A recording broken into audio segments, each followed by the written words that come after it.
চলমান ডিপিএলে শেখ জামালের হয়ে খেলছেন সাকিব আল হাসান। তবে নিয়মিত ম্যাচ খেলছেন না এই অলরাউন্ডার।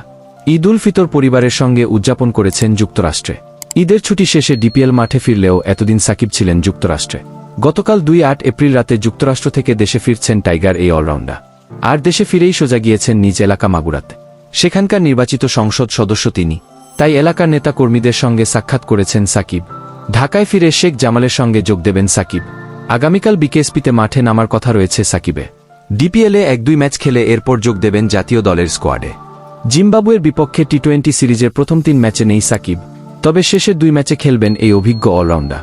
বিসিবির প্রধান নির্বাচক গাজী আশরাফ লিপু তা আগেই জানিয়েছে। 5 ম্যাচ সিরিজের প্রথম 3টি ম্যাচ হবে চট্টগ্রামের জহুর আহমেদ চৌধুরী স্টেডিয়ামে, বাকি 2টি হবে মিরপুর শেরেবাংলায়।